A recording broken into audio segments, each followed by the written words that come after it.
thank you very much. Thank you for that lovely introduction, and also thank you for inviting me to your beautiful college and beautiful city. It's always a delight when I get invited to do things at Oxford. It's a real luxury. So I'm really pleased to be here.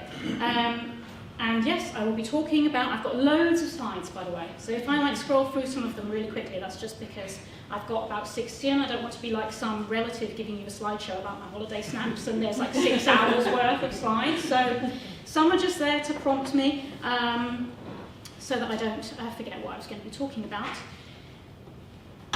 I will talk a bit about my research, obviously a bit about the context, the so-called, oh, is that something here?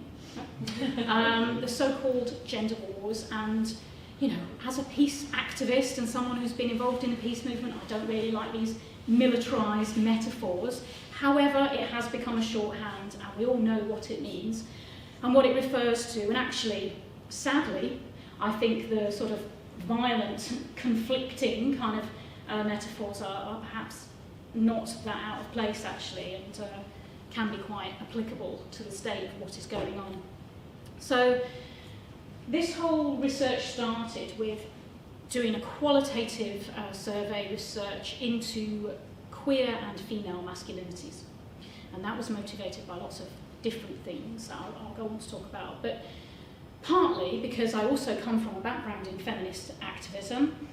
So I left home in my tiny little village in southwest Scotland to live at a women's peace camp. Inspired by Green Common. That's when I first sort of got involved in activism. And then after that, I got involved in feminist activism and organising against male violence against women. I then worked in policy and local government on domestic abuse prevention. So I've worked in local and national government on that, and with the women's aid sector as well, doing training and policy work. I also set up the London Feminist Network in 2004. At the time when people are talking about fourth wave or sort of resurgence of feminism. And then together in that we set up London Reclaim the Night, the Reclaim the Night March against rape and all forms of male violence. Again in 2004, which started very small but then became big and really sort of, struck a chord really, and people started organising their own Reclaim the Night marches in towns and cities all over the country. And at its height we were getting about 5,000 women marching in November through central London on Reclaim the Night. It was sponsored by all the sort of major women's sector trade unions and a couple of years by the GLA as well, and Transport for London. So that was all a very exciting time. So I've been involved in feminist activism for a long time, studied radical feminist theory as well, and I was dispirited and increasingly anxious and upset really to see radical feminism in particular being used, weaponised, singled out to attack another minority group, which is trans people and transgender people. So I was increasingly annoyed about that, and that was what motivated me as well. All this sort of thing, all the headlines that we're familiar with. For a small minority group, trans people's lives and rights and the politics of those rights are everywhere at the moment, as you will know, literally every day there is a new headline or story, often surrounded by misinformation and untruths on the rights of trans people. So, I had all that in my mind when I started this qualitative research. Lots of different people responded to it from a range of different identities within that broader heading of queer female masculinity. Even deciding on the terms to use for that research was quite complex, because some people were sex-assigned female at birth but didn't really feel that the term female related to them, didn't resonate with them. I also put lesbian and queer masculinities in the description. Some people felt that lesbian wasn't a term that signified, woman-loving woman, and wasn't really a term that fitted them. So even thinking about the terms to use in the call-out for participants for the research was quite complicated, because I didn't want to turn people away or put people off. So even from the very beginnings of planning the research, it has to be quite subtle and sensitive. I was also interested in these ongoing, again with the military metaphors, but border wars or identity wars within communities.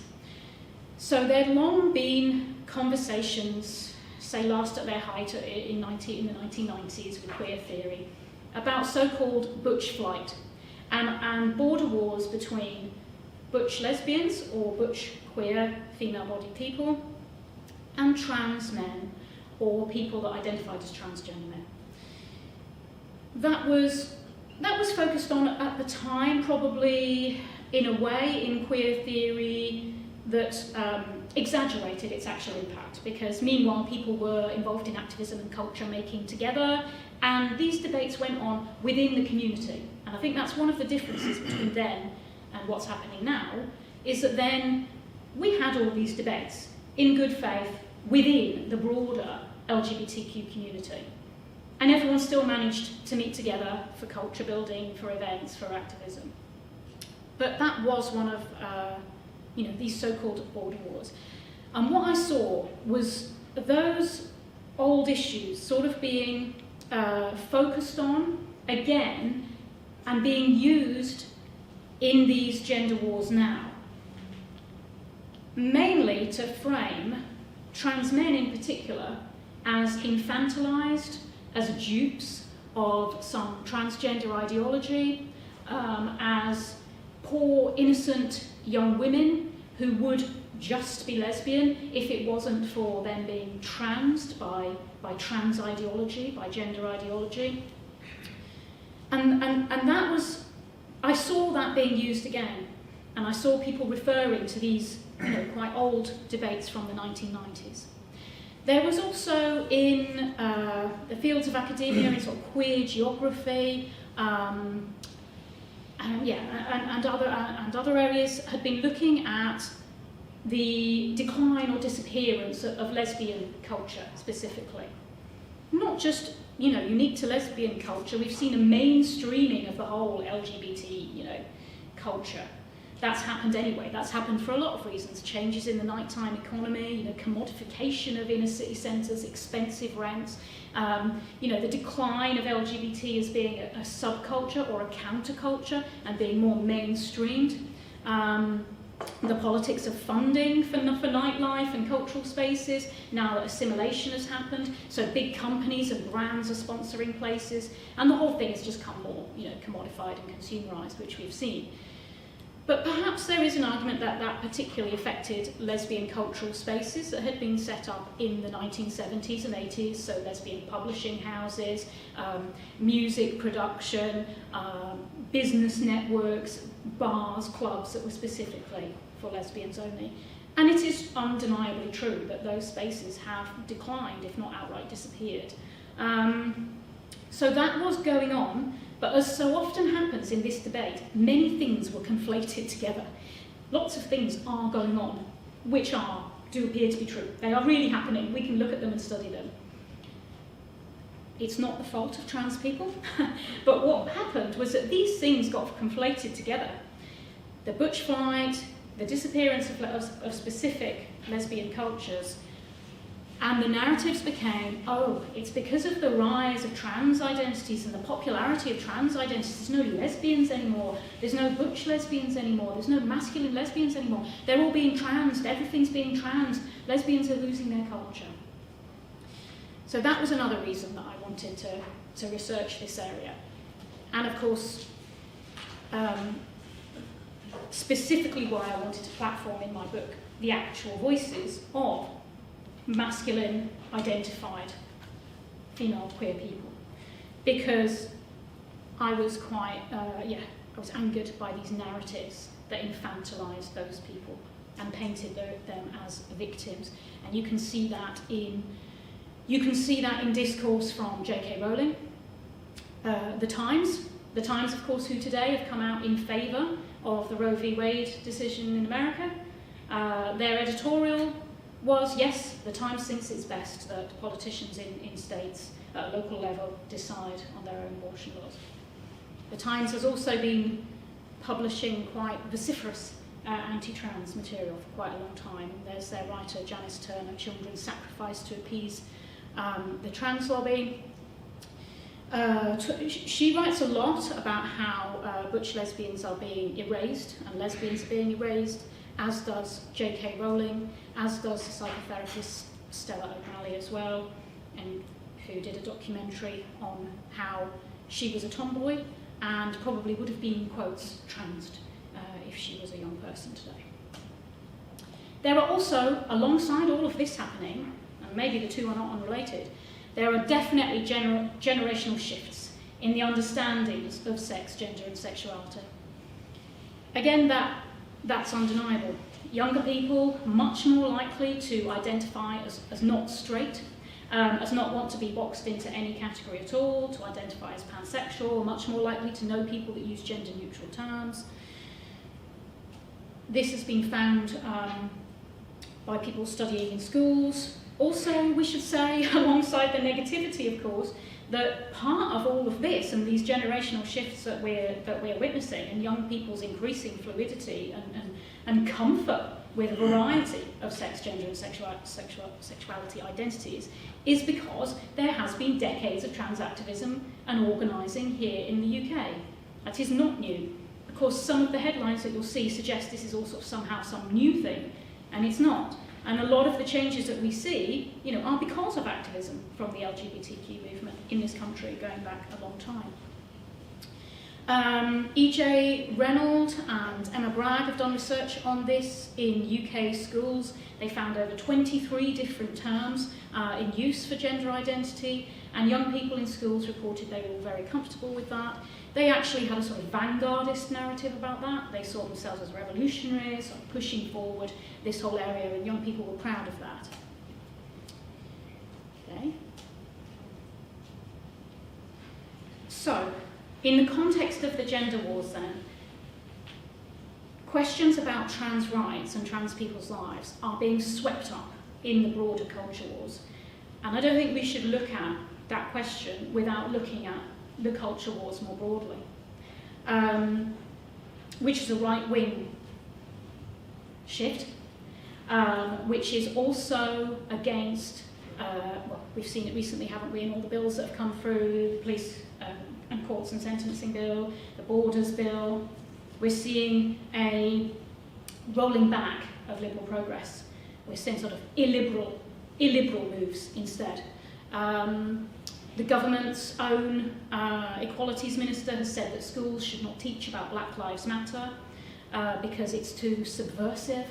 And schools can teach, of course, about racism and the British Empire, but they shouldn't teach about Black Lives Matter because that's anti-system, anti-state, it's too dangerous, they shouldn't be using those kind of materials. They've also said that schools shouldn't be teaching about Extinction Rebellion. You will, in a few years, in 2025, be able to do a GCSE in natural history and sustainability, but in the meantime, you can't talk about Extinction Rebellion, one of the most well-known movements for sustainability and climate protest, because again, it's seen as anti-state, as dangerous, as too radical, and you shouldn't be teaching about that. We, of course, we had the Brexit vote, we've had free speech unions set up in this country, we've got our own Murdoch, News, GB News now. Lawrence Fox's political party, Reclaim, the Conservatives have put a free speech czar into the Office for Students. A couple of weeks before Russian troops invaded Ukraine, the Conservative Party chairman, Oliver Dowden, went over to the US to speak at the Heritage Foundation, far-right organisation. And in that speech, he said that it's no wonder that strong countries such as Russia and China have their eyes on the West, because Western countries like Britain are too busy worrying about pronouns, pulling down our statues, and have no respect for our own history. So we will be targeted by stronger countries. That narrative is very similar to some of the speeches that you will hear from Putin about why Ukraine needs to be controlled, that it's too liberal. I've seen political commentary about the war in Ukraine from Russia that shows on the one side sort of worker kind of Soviet-style pictures, and on the other side a gay rainbow flag and women in a business suit going out to work, leaving their children. So it's very clear in those narratives that Western liberal values are about smashing the family, women going to work, gay people having rights. And then we have the chairman of our own current government going across to a far-right organisation, coming out with some very similar narratives. 2 weeks, the war was being whipped up at that time. And I just think that's incredible. He even used terms like woke. He said we need to crack down here on there was going to be a war on woke in this country. This is mainstreamed. The culture wars are mainstreamed. It's not some fringe thing. Trans rights are being used within that, but they're just part of it. They're just convenient. And I'll go on to make that point even more specific. So what on earth is going on? You know, some people think, well, how has it all happened? Why has trans just become such a huge issue now? And certainly there is, we've got J.K. Rowling, of course, is drawing a lot of attention to this as well.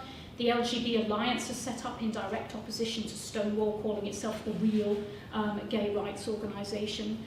So for a real gay rights organisation, supposedly, who are there to advocate for lesbian, gay and bisexual people, we have them there saying that LGBTQ gives the green light to paraphilias like bestiality, all part of one big rainbow family. Now, isn't that the sort of discourse that lesbian and gay families and lesbian and gay couples have faced for such a long time, for decades? This was J.K. Rowling in this March, on International Women's Day, saying that if the Labour government, this was after Keir Starmer had been asked about what is a woman, and she tweeted that under such a Labour government, Women's Day would have to be called We Who Must Not Be Named Day. Interestingly, I thought, as I've just read all the Harry Potter books with my 6-year-old, interestingly, comparing women as a group to Harry's evil nemesis, the most evil wizard, who is so evil we cannot even say his name, Lord Voldemort. Funny, weird comparison. Anyway, so, of course, in the US, we do tend to sort of follow those trends there. So 2014 Time magazine, you can see there on the cover, they even said the transgender tipping point, right? Whenever any social movement comes to the attention of the mainstream, it's always been there for a long, long time, working away for rights, for basic respect, for sort of basic recognition, working away.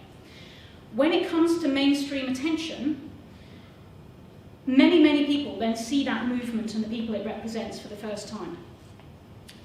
And for many people, unfortunately, when they become aware of such a social movement for a minority group, it means to them that it's gone too far. Because they think, why am I seeing this in my papers, on my magazines, on my TV shows? This must mean if I'm hearing about it, it's gone too far. I didn't want to hear about it. Let it go back into whatever shadowy place it was in before, where it should be. I don't want to see it in the mainstream. So there's always this one step forward, two step back that happens with all social movements when they come to mainstream attention. Lots of other things happen as well, usually forced kind of assimilation, but anyway, that's another debate. As soon as it comes to attention, you will get lots of people finding out about it for the first time who won't like what they see. So you suddenly get all this outside scrutiny, and that movement will then become subject to perhaps more mainstream public attack than it had before, just because it wasn't seen before. Caitlyn Jenner was on Vanity Fair the next year, and then in the UK in 2018, Channel 4 did a series on gender identity and trans lives. 2018, of course, was a very important year in this whole thing, because that was when the Westminster government did the public consultation on reforming the GRA, or the Gender Recognition Act 2004. Huge public consultation. Lots of people mobilised in response to that. That had actually started quite a bit before. So it started in 2015 with the Women and Equalities Select Committee that looked at, the Equalities Committee was just looking at the GRA because it was considered to be quite old now, from 2004. Other European countries have changed theirs. It was a sort of bog standard Equalities Committee. What do we need to do to update our GRA? Should we follow other countries that have made it cheaper, moved away from medicalisation? What should we do? Should we redo ours? Kind of wasn't that big a deal, really. And then the Minister for Women at that time was Nicky Morgan, and she said, yes, we've decided that it is overtly medicalised, the process is too long, other European countries do it differently, so yeah, we are going to do it differently. So normal, and not a big issue is this, that Theresa May said at a Pink News Awards big flashy dinner, we've set out plans to reform the GRA, streamline, demedicalise the process. Being trans is not a mental illness and shouldn't be treated as such. So that was 2017. So that was the tone at the time. Then they did their GRA consultation. for a start, we could maybe take a step back and think about the ethics of that. So the Conservative government launched a public consultation on a piece of human rights law. Odd call. Because if we did that for all sorts of human rights issues, I think we would garner and engender quite a lot of negative responses. If you were to do a public poll on something like immigration rights, bringing back hanging, I think you would get quite a lot of fierce responses. It's an odd call that something to do with basic human rights is being put out to public consultation. Because if something's a piece of human rights legislation, it's a piece of human rights legislation. Some people won't like it. Tough. That's people's basic rights that were fought for, been put into law. There we are, done. We shouldn't go backwards on those. So I'm not sure what was going on there. I think if we give the government the benefit of the doubt, it was maybe naivety and a desire to, under David Cameron, to change the image of the Conservative Party to one that was quite proud of equal marriage, was quite proud of work on the environment, wanted to have some concrete legacy in place that it could say that we are actually liberal, we are the party of family and human rights, we've let people do what they want to do, we are a party of that. So maybe it was that. Maybe they didn't really read the room about what was going on at the time, because there was already this reaction to the so-called trans tipping point. There was already a backlash to that. They had some questions in that consultation which asked about how people thought the whole process should work, and whether it should be like other countries, other European countries, where they have a form of self-declaration. This became called self-ID, as it's now called in all the debates, self-ID. It's really self-declaration, like you would have in a statutory declaration, for example. So other countries, that's how they would organise their applying for a GRA. You fill out, and it's witnessed by somebody, by a legal person. You fill out an official document, you sign it, it's witnessed. You have to obviously say you're not going to commit fraud, you're not going to use it for any fraudulent means, you're going to stick to this new identity for life, your spouse and everybody agrees, blah, blah, blah. You fill out the statutory declaration, it's a legal document, off it goes, it's then a legally binding document. That's what it means. But the groups that formed in response to this, like We Need to Talk, Standing for Women, Fair Play for Women, publicised that self-ID was going to be a process whereby anybody, without having to provide any evidence, could log in to some website online, change their official sex markers from, say, male to female, use that, then print off a new document, use it to get into women's spaces where women and children may be in vulnerable positions, abuse women and children, come back, change it back again. That was never what it was going to be. It's a legal process. Evidence is still required. It just means you don't have to get signed off by a sort of faceless, panel, gender recognition panel, or a psychologist or a doctor. You fill out a legal document yourself. Also, the document never said that's what the government were going to do. They were consulting on what people thought about that. And this was then publicised by those organisations widely and in the press as, we're going to move to self-ID. Anyone, even abusers, especially abusers, are just going to be able to change their sex overnight, without any proof, without any paperwork, without any oversight. So that's when it came to the attention of a lot of people in this country. Around 2018, and the big national, I should say Scotland had their own one a bit later that ran a bit longer. So the Westminster one in 2018 really kicked a lot of this backlash off. However, we have had mobilisation against these shifts around understandings of gender identity for much longer than that. The Catholic Church, specifically in the 1990s, and particularly around the UN Decade for Women, and at the Beijing Women's Conference, was organising an activist response to gender mainstreaming. Now, gender mainstreaming just is a vague kind of bureaucratic term for representation. The church were worried about it because they saw it as levelling masculinity and femininity, and, well, as you can see there, just eroding the importance of this complementarity between masculinity and femininity as they saw it. They felt it was dangerous. And and it erased this separate but equal sort of approach that they felt was important. So much so that the Pope at that time wrote to the Secretary General of the UN, raising their concerns about gender mainstreaming and gender ideology. Then more and more documents came out of the Catholic Church, as you can see there, the Pontifical Council, ambiguous and debatable terms for family life and ethical questions, final report from the Synod of Bishops, family in the Church and contemporary world. Gender follows sex like soul and body. According to the Christian principles, soul and body, as well as biological sex and socio-cultural role of sex, gender can be distinguished but not separated. Now, I've read those documents, and to be fair, they were saying, women are great. We think women and girls should be in all areas of life. We fully agree with all the principles of the UN Women Organisation. We fully agree with that. Girls shouldn't have their, futures narrowed down. We think women contribute greatly to society. They should be at the heads of things. They should be in politics. We fully agree with that. Partly because women bring a balance to masculinity, because they have a different focus, because they're influenced by femininity, and that is important, and we need that in public life. But what they didn't want to see was that difference, as they saw it, being erased. And then, in this document, was specifically started talking about gender ideology and gender theory. Male and female, he created them towards a path of dialogue on the question of gender theory, warns that a dangerous gender theory is undermining marriage and the family, destabilising sacred differences between men and women, and indoctrinating children to believe that sex, sexuality and gender are matters of individual choice. There's some really great theorists that have been mapping all of this, Graf and Korolzuk here. They talk about illiberal populism.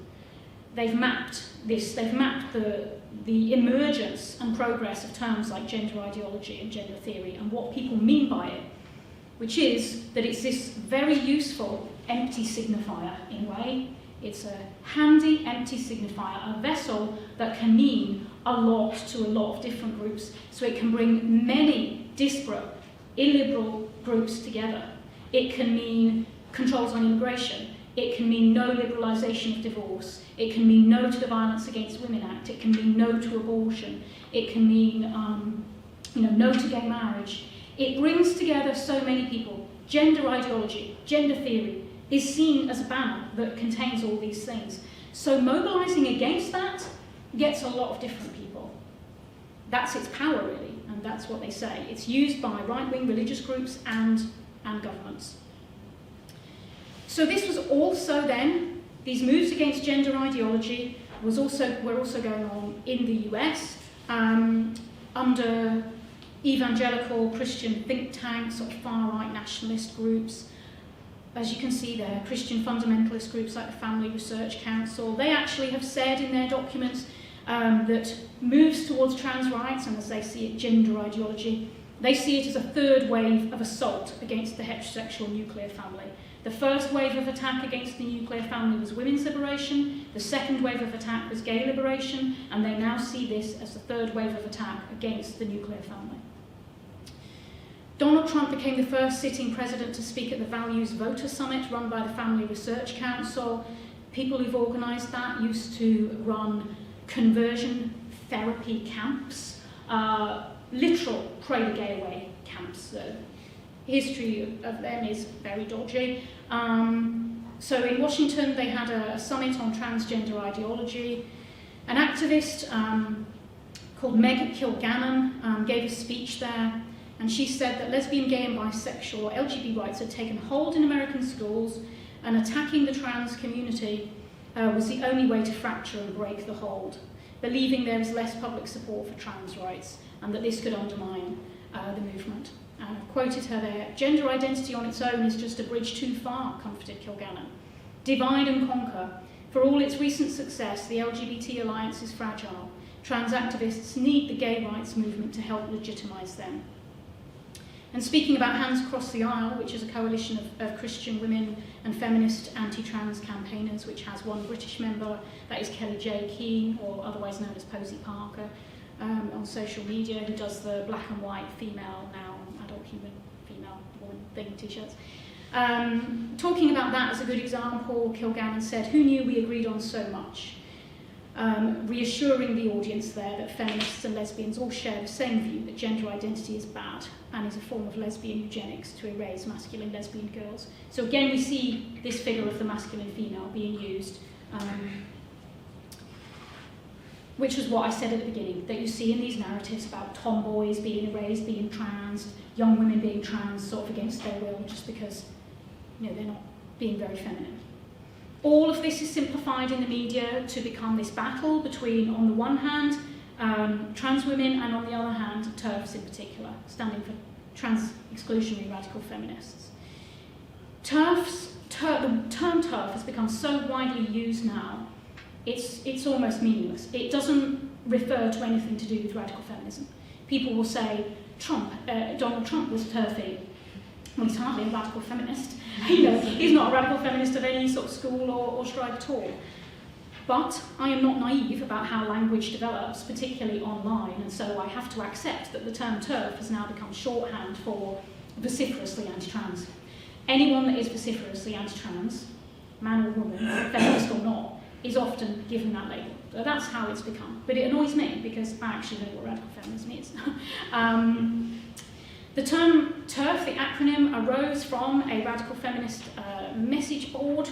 Nobody will probably know what those are, but way back in the early days of the internet, we had these very slow message boards. So in 2008, there was a radical feminist message board, and people were discussing the now infamous Michigan Women's Music Festival.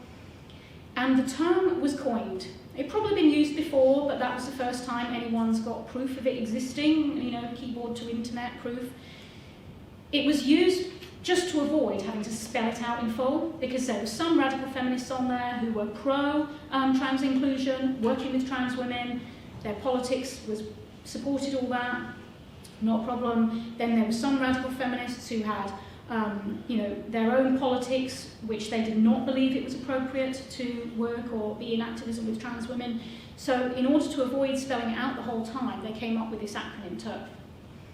Most people don't know that, but of course it's important because what it tells us is that there is no one homogenous line in radical feminism on trans inclusion or exclusion. And what it also tells us is that trans women were involved in radical feminist organising, which indeed they were, including some very significant radical feminist and lesbian feminist organising in the UK and the US in the 1960s and 1970s. Trans women very much at the heart of some of that lesbian culture that I mentioned earlier, living in early lesbian feminist communes, being involved in the women's land movement, setting up record production labels and publishing houses and bookstores and networks.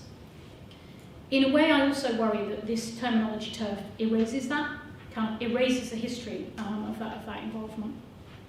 I won't dwell on this because I don't want to take up too much of your time, but radical feminism, is a specific school of feminism. It has a long and proud history within feminism.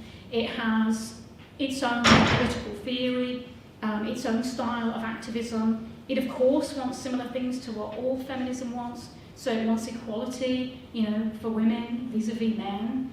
It wants an end to sex discrimination. So it wants an end to that so that women can have fair representation and treatment in all the areas, in all the same areas as men. But radical feminism also goes further because it doesn't see an end to sex discrimination as the end point. Stopping sex discrimination in law or policy is stopping sex discrimination. It's not women's liberation. It's a point along the line of women's liberation.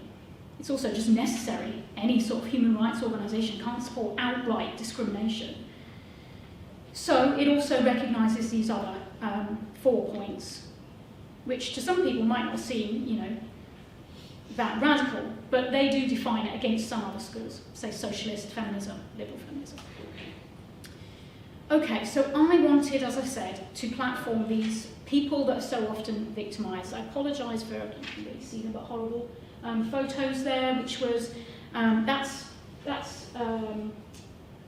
was a campaign, a protest, a picket outside a Stonewall conference, organised by Standing for Women. What they did was go on to Reddit and Facebook and stuff like this and take trans people's surgery photos, obviously without their consent, and just blew them up into these big, huge posters. transition erases lesbians with chemicals and surgeries. So, we've got all that going on. We've got this older debate about so-called butch flight, which was a concern within the community that butch lesbians, as trans identities became more known and increased and more options and terminology became available, that lesbians who had called themselves butch or masculine lesbians would become trans-identified and drop the lesbian identifier. So there was lots of debate about that, as I said, in the sort of 1990s. Jack Halberstam has written about this, and in fact, Professor Halberstam is one of the few theorists sort of still writing about butch lesbian identity, queer butch identity, trans with an asterisk, as Halberstam does it, to create a sort of more broader container for transgender people, I guess. But you can see there, Halberstam was writing about this as well. Will this identity of butch, be erased? So I asked over these, over 200 participants what they thought of all of these questions. Are identities disappearing? Do you feel that these queer female masculine identities are not cool anymore? Are you worried about the disappearance of these, of these categories? Of course, we have to say there is no agreed label on what butch as a category in lesbian communities, even means. There's women saying, well, it's lesbian gender. Now that's interesting as well. So, a type of lesbian gender, specifically lesbian gender, constituted through the deployment and manipulation of masculine gender codes. But attempting to define these terms is one of the surest ways to incite a volatile discussion. That's a polite way of putting it. Okay, so what did people say? Unsurprisingly, there was this connection with masculinity. Identified as a masculine woman, didn't like girly things, feminine things, heard the term butch, related to that term. But it's not just about presentation, it's a state of mind and spirit, so we get this sort of, people invoked an idea that gender identity was experienced as innate.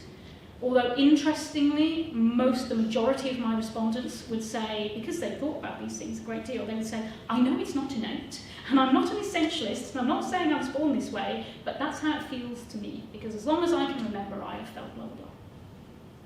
And often you will see that. So even though people will do those little disclaimers, they will nevertheless use terms like always, forever, talking about themselves since they were children.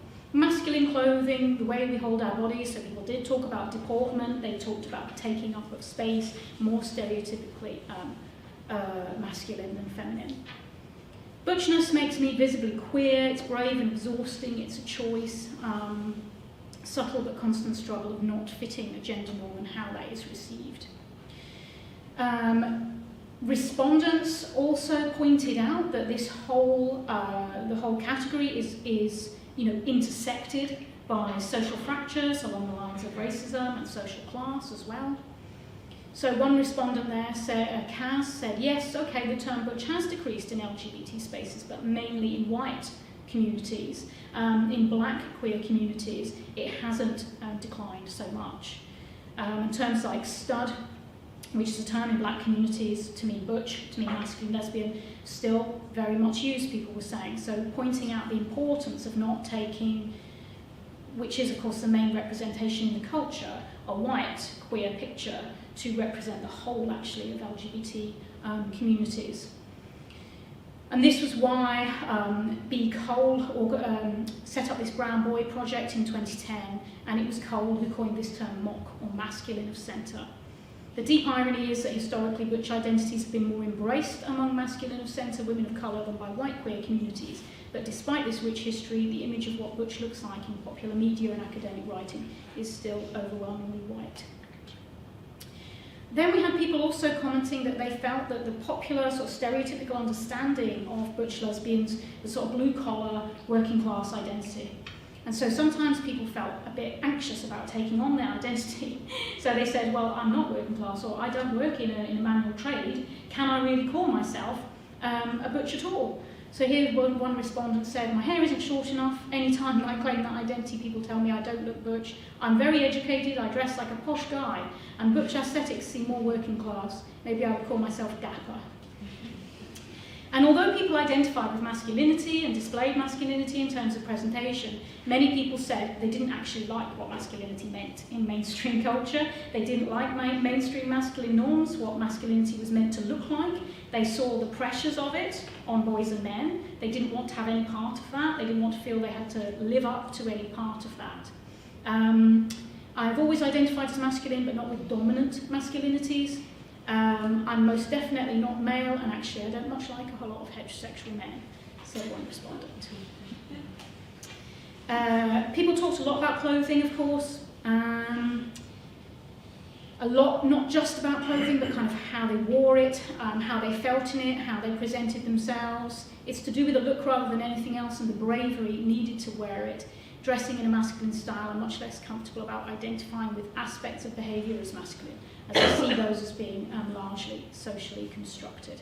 For me, masculinity doesn't have anything necessarily to do with men. There's a whole range of different ways to be masculine, and that speaks to that earlier comment about lesbian gender identities. So a lot of people felt, why do I have to be copying what men's masculinity is? I'm doing lesbian masculinity, or I'm doing butch masculinity, or I'm doing queer masculinity. That's a type of masculinity too. I don't have to be doing anything. I don't have to use men as a group. It's always my reference point. Why don't they use me as a reference point?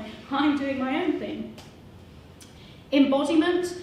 Yes, people did talk about embodiment, mainly in deportment and how they use clothes to shape themselves, how they carried themselves.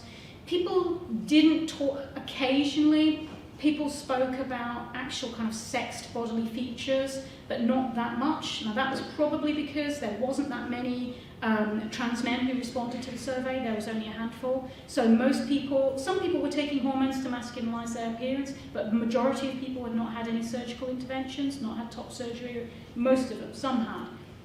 So there wasn't so much discussion about that. People talked about shaping through, some people took testosterone, some people went to the gym, had a personal trainer, worked out in a particular way to change their body shape, used clothes to sort of present their body shape in a different way, used binders to present themselves in a different way.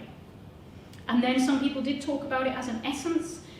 It goes way beyond the exterior, it's about how I feel in myself, how I hold my body, how my inside carries my outside.